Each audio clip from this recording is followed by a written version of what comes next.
ထိန်းသိမ်းခြင်းလို့ကာကွယ်ပါတယ်ဆိုမှကာကွယ်ခြင်းရဲ့နောက်မှာဆိုးကျိုးတွေကပ်ပါနေတာမျိုးမတည်သေးတဲ့သူတွေသိအောင်လို့ကျွန်တော်သိသလောက် sharing လုပ်တာပေါ့ကားတွေရဲ့အတွင်းကန်ကြမ်းခင်းတာမှာဆိုးကျိုးတွေရှိသလိုကောင်းကျိုးတွေလည်းရှိတယ်အဲ့ဒီဆိုးခြင်းကောင်းခြင်းတွေကိုတည်ပြီးတဲ့လူကလည်းတည်ပြီးသလိုမတည်တဲ့သူတွေကလည်းမတည်သေးတာရှိတဲ့အတွက်တိုင်းပင်ဆွေးနွေးကျင်တာပေါ့ဒီကားကြမ်းခင်းတွေခင်းကြတဲ့အခါမှာဘယ်လိုဆိုးကျိုးတွေရှိနိုင်မလဲဆိုတာဒါတော့ဒီကြမ်းခင်းထားတဲ့ဟာမှာကားရဲ့ကြမ်းခင်းကိုတစ်ခုလုံးဒီလေသားတွေပလတ်စတစ်တွေအုပ်ပြီးခင်းလိုက်တဲ့အခါကျရင်ဒီအပေါ်ကနေပြီးတော့ရေတွေမဝင်နိုင်ရေတို့တဲတို့မဝင်နိုင်တော့သလိုမျိုးပဲဒီအောက်ထဲမှာရှိနေမဲ့တခုခုကြောင့်ရေဝင်ခြင်းပေါ့ရေတွေဝင်တာဘယ်လိုအကြောင်းအရာကြောင့်ဝင်မလဲဆိုတော့အကြောင်းအရာတွေရှိတာပေါ့ရေဝင်တာတွေကဒီအောက်ကကြမ်းခင်းတခုခုထိမိခိုင်းပြီလို့ပေါက်ပြဲသွားလို့ရေဝင်တာအကြောင်းအောက်မှာရေဝင်နေတာမျိုးတို့ပြီးရင်ဒီစားခြင်းတွေအကြောင်းဘွဲစိတ်တို့အားတို့တွေရဲ့အတိုက်တွေလုံနေတာမျိုးတို့ပြီးသွားရင်ဒီကာမိုရင်းကာလာမှာအသုံးပြုတော့ဖနက်ကရေပါလာတာတို့ထီးတို့ဘာတို့ကနေရေပါလာတာမျိုးတွေရှိတယ်အဲ့ဒီရေတွေကအောက်ကဒီလေသားတို့ပလတ်စတစ်တို့ကိုဝင်ကြော်ပြီးဝင်သွားတာလို့ပေါက်လို့ဝင်နေတာတို့ဆိုရင်မမြင်နိုင်တော့ဘူးပြီး moisture ပေါ့ဒီရေကြောင့်ဖြစ်တဲ့ moisture တွေရှိမယ်moisture တွေကိုအောက်ထဲမှာ moisture တွေရိုက်ပြီးရှိနေတာစိုးနေတာဥမာကားပဲတခုဆန်းရူပါတဲ့ကားဆိုရင်ရေကျတာမျိုးရှိတယ်မိုးရင်းကြရင်ကြီးပိတ်ပြီးတော့အဲ့လိုမျိုးရေကျတဲ့ရေဝင်လမ်းကြောင်းတွေကအောက်ထဲကနေပြီးတော့ကြမ်းခင်းအောက်ထဲကိုဝင်နေတာမျိုးတွေအဲ့ဒီရေဝင်တာမျိုးတို့နောက်ဒီဆန်ရူကြောင့်မဟုတ်ပေမဲ့လည်းဒီကျွန်တော်တို့ဒီကားအဲကွန်အသုံးပြုတဲ့အခါမှာအဲကွန်ရဲ့ရေစင်းပိုက်ရှိတယ်အဲကွန်ဖွင့်ပြီးသုံးတဲ့အခါကျရင်အဲရေစင်းပိုက်ကဒီကားရဲ့ကြမ်းခင်းအောက်မှာပဲရှိတာအဲရေစင်းပိုက်ကြီးပိတ်တာမျိုးတို့အဲရေစင်းပိုက်ကဒီခောက်နေတာမျိုးဖြစ်တဲ့ခါကျရင်အဲရေကရှံပြီးတော့အပြင်ကိုထွက်တာရှိအဲရေတွေက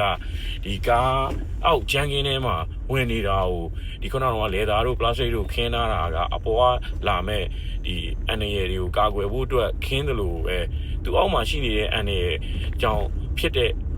ဆိုးကျိုးတွေကိုလည်းမမြင်ရဘူးအပေါ်ကနေပြီးတော့ဒါကြီးကာထားတော့အဲကြရင်အောက်ထဲမှာဒီကြမ်းခင်းကြီးကရေဝင်မှမသိနေတာတို့ဒီခုနလိုရေမဝင်မဲ့လဲခုနလိုစိုးတိုင်းသားတွေကြောင့်မလို့ moisture တွေရိုက်ပြီးတော့ဖြစ်နေတာတချို့ဆိုရင်မြင်မှုလိမ့်မယ်ဒီ plastic ခင်းထားတဲ့ကားတွေမှာဆိုရင်ဒီရေငွေ့တွေရိုက်နေတာတွေအဲ့ဒီရေငွေ့ရိုက်နေတာမျိုးတွေက plastic ခင်းထားရင်တော့မြင်ရတယ်လဲသားဆိုမမြင်ရအောင်အဲ့ဒီလိုဟာတွေပဲဖြစ်ဖြစ်ရေဝင်ထားတာဖြစ်အဲ့ဒါတွေအကြောင်းမလို့ကားအောက်ကြမ်းခင်းတွေရေဝင်ပြီးဆွေးတာတို့အနံ့ဆိုးတွေထွက်တာတို့အဲ့လိုမျိုးဒီကားကြမ်းခင်းခင်းချင်းကြောင့်နေပြီးတော့ဖြစ်လာတဲ့ဆိုးကျိုးလေးတွေပေါ့အဲ့ဒါမျိုးလေးတွေရှိမှာကတော့ဒီကားကြမ်းခင်းလို့ရှိရင်ဖြစ်နိုင်တဲ့ဆိုးကျိုးလေးတွေပေါ့အဲ့ဒါလေးတွေကဒါပေမဲ့ကားကြမ်းခင်းလိုက်ရင်လိုအပ်တဲ့လူတွေလည်းရှိတာပေါ့ဒီတက်စီပဲဖြစ်ဖြစ်လုပ်ငန်းသုံးကားတွေကတော့ကြမ်းခင်းကတော့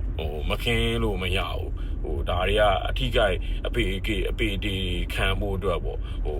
အလွယ်တကူခုနလိုရေမောက်သွားတာပဲဖြစ်ဖြစ်ကလေးတွေကြောင့်မလို့ရေမောက်တာပဲဖြစ်ဖြစ်တခုခုအကြောင်းမျိုးကြောင့်ဒီပစ္စည်းမောက်ကြတာတို့ဘာလို့ဆိုရင်တော့ဒီကြမ်းခင်းလေတာတွေမခင်းတာတို့ပလတ်စတစ်မခင်းနိုင်ရင်ဒီအောက်ကကားမှာပါတဲ့ဒီရှမ်ဝိုင်းတို့ဒီလေတာအခင်းတွေကို floor တွေကိုဓာတ်ရိုက်ထိပြီးတော့ပေမာဆိုးတာကြောင့်မလို့လိုအပ်ချက်ကြောင့်မလို့ခင်းကြတာပေါ့လိုအပ်တဲ့လူတွေကတော့ခုနလိုလုပ်ငန်းသုံးဖြစ်တဲ့တက်စီတို့ဘာလို့ဆိုလဲခင်းထားမှပဲအဆင်ပြေမှာမဟုတ်ရင်ဒါတွေပေတိုင်းတာတို့တန်ရှင်းလုပ်နေရမယ်ဆိုရင်အဆင်မပြေဘူးလွယ်ကူတဲ့အရာလည်းမဟုတ်တော့လိုအပ်တဲ့သူတွေအတွက်ကတော့လိုအပ်သလိုခင်းရမယ်ခင်းရင်လည်းခုနလိုဆိုးကျိုးလေးတွေကရှိနိုင်တယ်ပြီးရင်ဘယ်လိုဆိုးကျိုးလဲနောက်တဲ့ဘယ်လိုရှိသေးလဲဆိုရင်ကျွန်တော်ဒီဂျပန်နဲ့ကားဟောင်းတွေတွင်းလာတာပဲဖြစ်ဖြစ်တောင်းကားဟောင်းတွင်းလာပြီဆိုရင်ဂျပန်ကလာတဲ့ကားအစီးတရာမှာတစည်းတောင်လည်းအဲ့ကြမ်းခင်းထားတဲ့ကားမပါဘူးပေါ့သူတို့ရှိရလာတဲ့ဟာ သူတို့မခင်းကြတာပေါ့မလိုအပ်လို့ပဲလားသူတို့အတွက်မလိုအပ်လို့ပဲလားပေါ့အဲ့တော့မခင်းကြတဲ့ဟာတွေမှာဒီကိုရောက်လာရင်အဲ့မှာဒီလူတွေပြောကြတဲ့ဟိုကားကြောင်းတဲ့သူတွေပြောကြတဲ့ဟာမျိုးပေါ့ကားဂျပန်နံလေးပါတယ်ပေါ့အဲ့ဂျပန်နံလေးပါတယ်ဆိုမြန်မာပြည်ရောက်ရင်ကားသုံးပြီးသွားရင်ဟောင်းလာရင်ဂျပန်နံပျောက်သွားတယ်လို့တချို့ဆိုရင်ဝယ်ထားပြီးတော့ရှိနေတာတော့ဂျပန်နံလေးကြံတယ်လို့ပြောတဲ့ဟာမျိုးတွေကအဲ့လိုလေသာကျန်းကင်းတွေပလတ်စတစ်တွေခင်းထားတဲ့ကားမှန်သမျှအဲ့ဒီဒီဂျပန်နံဆိုတဲ့အနံ့မကြံတော့ဘူးဘာလို့လဲအဲ့လေသာကျန်းကင်းခင်းလေသာရဲ့အနံ့ရှိတယ်ပြီးရင်ပလတ်စတစ်ရဲ့အနံ့ရှိအဲ့ဒါတွေကကားထဲမှာထည့်ပြီးတော့တကားပိတ်ထားပြီးတော့နေပူထဲမှာပဲဖြစ်ဖြစ်ရက်ထားတာမျိုးကြရင်အကောင်တွေရဲ့အနှံ့တွေကလှောင်ပြီးတော့ဒီခင်းမှုတဲ့လူတွေတော့ကြုံမှုလိမ့်မယ်ဆက်ခင်းချင်းမှာအနှံ့တွေခံရတယ်အဲ့လိုမျိုးဟိုအနှံ့တန်းတွေကိုအနှံ့တွေကနေပူထဲမှာသူကလှောင်ပြီးဟိုနေပူထဲမှာရေတံမှုတစ်ခုကိုထားပြီးတော့အဲ့ရေတံမှုကိုမတောက်ရင်ကျမ်းမာရေးထိခိုက်မဲ့ဆိုတဲ့ဟာမျိုးပဲဒီအခုကျန်းကင်းကလည်းအဲ့လိုပဲနေပူထဲမှာသူကကားကိုလှောင်ပိတ်ပြီးထားပြီးတော့မှဒီကျန်းကင်းအနှံ့တွေကလှောင်ပြီးလဲနဲ့ခုနကပြောဂျပန်နံဆိုတာကြီးလည်းမကြံတော့ဘူးအဲ့လိုမျိုးဒါလေသာတွေခင်းလို့ရှိမဲ့အဆိုးကျိုးပေါ့လိုအပ်လို့ခင်းတဲ့လူကတော့ခင်းကိုခင်းရမယ်ဒါတွေကတော့လိုအပ်လို့ခင်းကြတာပေါ့အဲ့တော့တချို့ကကျတော့မတီးပဲနဲ့တချို့ဆိုင်တွေကအတင်းဒါတွေတော့ဒီလိုဆိုးကျိုးရှိပါဆိုးကျိုးရှိတာတော့မှန်တယ်ဆိုးကျိုးရှိတာကိုပြောပြပြီးတော့ခင်းအောင်လို့ပြောတဲ့လူတွေရှိတယ်တချို့ကျတော့မလိုအပ်ပဲနဲ့သူများခင်းပါလို့ပြောတိုင်းသူများခင်းတယ်လို့ပြောတိုင်းခင်းတင်တယ်လို့ပြောတိုင်းလိုက်ခင်းကြတဲ့သူတွေမှာကိုမလိုအပ်ပဲနဲ့စိုးကျိုးလေးတွေဖြစ်မှာဆိုလို့ဒါကျွန်တော်သိသလောက် sharing လုပ်ပေးတာပေါ့အဲ့ဒီလိုမျိုးခင်းပြီးသွားတဲ့ခါကြရင်ဖြစ်နိုင်မယ်စိုးကျိုးလေးတွေပေါ့ကောင်းလိုအပ်လို့ခင်းတဲ့လူကတော့ခင်းတင်တယ်ဒါစိုးကျိုးရှိတာလေစိုးကျိုးရှိမယ်ဆိုတော့ပြောပြတာဒီဟာကာကွယ်နေတာလူတွေကကိုစီးတဲ့ကာကိုတန်မိုးထားတယ်ပေးမှာဆိုလို့ထိခိုက်မိမှာဆိုလို့ဆိုပြီးတော့တန်မိုးထားပြီးတော့ခင်းတာအဲ့တော့ကာကွယ်ခြင်းလို့ကိုကထိခိုက်မှာဆိုလို့ကာကွယ်ခြင်းလို့ထိမ့်သိမ်းခြင်းလို့ကာကွယ်ပါတယ်ဆိုမှကာကွယ်ခြင်းရဲ့နောက်မှာမှစိုးကျိုးတွေကပ်ပါနေတာမျိုးမတည်သေးတဲ့သူတွေသိအောင်လို့ကျွန်တော်သိသလောက် sharing လုပ်တာပေါ့ငွေမျှတာပေါ့အဲ့တော့လိုအပ်လို့လှုပ်ချင်တဲ့သူကတော့လှုပ်ကြလို့ရတယ်မလိုအပ်ဘူးခုနပြောသလိုကြောင်နေခွေးတွေလည်းမရှိဘူးကားကလေးလည်းမရှိဘူးအပေဖို့လည်းတိတ်မရှိဘူးဆိုရင်တော့မလိုအပ်ရင်တော့ဂျန်ကင်းဒီလေသာတွေခင်းတာတို့ပလတ်စတစ်ခင်းတာတို့ကတော့မခင်းတာတော့ပိုကောင်းတာပေါ့လိုအပ်လို့ခင်းတဲ့သူကတော့ခင်းသင့်ပါတယ်ဒါပေမဲ့ခဏလို့ကျွန်တော်လည်းကာစပါဖွင့်လာတာကာစပါမှာဆိုရင်ကာစပါတော်တော်များများလည်းလေသာဂျန်ကင်းခင်းကြတယ်ကျွန်တော်စပါမှာတော့လေသာဂျန်ကင်းနဲ့ပတ်သက်တဲ့ service မပေးဘူးဒါပေမဲ့လေသာဂျန်ကင်းဒီလိုမျိုးတွေအပိတ်ကြီးတွေခင်းတာတို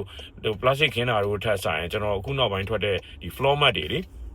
floor mat တွေမျိုးတွေခင်းဖို့တော့ကျွန်တော်အကြံပေးချင်တာပေါ့အဲ့လို floor mat လောက်ခင်းမဲ့ဆိုရင်တော့ခင်းတင်တယ်အဲ့ဒါကြီးဆိုအလွယ်တကူဒီကိုထိုင်တဲ့ဘက်ဆိုကိုထိုင်တဲ့ဘက်ကရေကျသွားရင်အဲ့ဒါလေးကိုဆွဲထုတ်ပြီးတော့ခင်းလိုက်လို့ရတယ်ဟိုဘက် passenger ဘက်ကဆိုရင် passenger ဘက်ကကျသွားတယ်ဆိုအဲ့ဒါလေးကိုဆွဲထုတ်ပြီးတော့ခင်းလိုက်လို့ရတယ်အဲ့ဒီလိုမျိုး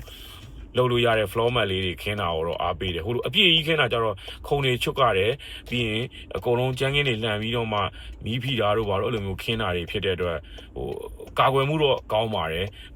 ကာကွယ်မှုလိုအပ်တဲ့လူတွေတော့ကောင်းတယ်ကာကွယ်မှုအရင်ကြီးမလိုရင်တော့မခင်းသင့်ဘူးပေါ့အကြံပေးချင်တာအဲ့တော့ကျွန်တော်ကာစပါမှာလည်းလေသာခင်းလားဆိုရင်ကျွန်တော်မခင်းပေးဘူးခင်းရမလားမေးရင်တော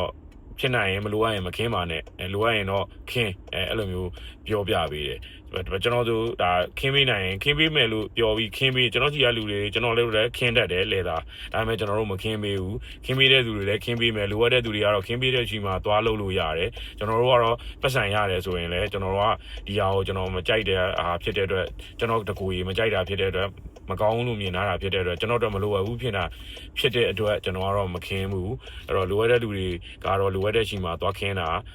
ကောင်းတယ်ပေါ့အဲ့လိုမျိုးအခင်းလည်းခုနလို floor mat လေးတွေပို့ပြီးတော့အားပေးတယ်အပြည့်ခင်းတာတဲ့ဆိုအပြည့်ဆိုရင်အောက်ကိုလုံးဝမမြင်ရတော့တဲ့ခုနဆိုးကျိုးတွေရှိတဲ့အတွက်ဒီ floor mat လေးတွေကတော့တခုခုဆိုအောက်ကိုလည်းမြင်ရတယ်အလွယ်တကူလည်းတန်ရှင်းလုပ်လို့ရတယ်ကိုယ့်အိမ်မှာတန်ရှင်းလုပ်လို့ရတယ်အပြည့်ခင်းလိုက်ရင်ကျတော့ဒီခုံတွေဖြုတ်ရတာဖြစ်တဲ့အတွက်ကားစပါလိုနေရာတွေသွားမှပဲပို့ပြီးအဆင်ပြေတာပေါ့အဲ့တော့ဒီဂျန်ကင်းခင်းတာရဲ့ကောင်းကျိုးဆိုးကျိုးခုနကောင်းကျိုးကတော့ဒီကာကွယ်မှုလေးတွေရှိတယ်ကောင်းတယ်ဆိုးကျိုးမှာလည်းခုနလိုအခက်မသိတဲ့အောက်ပိုင်းဆွေးတဲ့ဟာတွေရှိတဲ့အတွက်ကောင်းကျိုးဆိုးကျိုးလေးတွေကိုဒါကျွန်တော်သိသလောက်လေးပြန်လဲဝေမျှပေးတာပါ